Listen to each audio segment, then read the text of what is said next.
त्याचबरोबर माझ्या नगर विकास खात्याच्या संदर्भात माढा शहरामध्ये एक भुईकोट किल्ला आहे।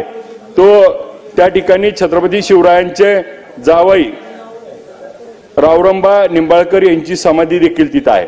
तर तिथं निधी काही पुरातन विभागाने खर्च केलाय, परंतु अधिकीचा निधी मिळून तिथं शिवसृष्टी व्हावी जेणेकरून पर्यटनासाठी खुला होईल। आणि मग माढा शहरातून आमच्या मनकर्णा नदी जाती, तिला सुशोभीकरण गार्डन नगर विकास खात्याने जर निधी दिला तर त्याला कॅनलचा दर्जा त्या ठिकाणी द्यावा। ती नदी पुढे जाऊन सीना नदीला मिळते आणि मग तो निधी मिळाल्यास तो सुशोभीकरण आणि सुंदर असं त्या ठिकाणी काम होऊ शकतं। त्यासाठी निधी उपलब्ध व्हावा। सोलापूर जिल्ह्यातील प्रमुख तीर्थक्षेत्रापैकी महाडेश्वरी हे तीर्थक्षेत्र आहे। तर याला पुरातन विभागाने काही डागडुजी केली आहे, उर्वरित निधी मिळून त्याला सुसुंदर केलं तर तिथे येणारा भाविक हा 5 ते 7 लाख त्या ठिकाणी असतो आणि मग त्याच्यातून एक वेगळं त्या ठिकाणी काम करता येईल आणि मग यासाठी निधी आपण त्या ठिकाणी द्यावा।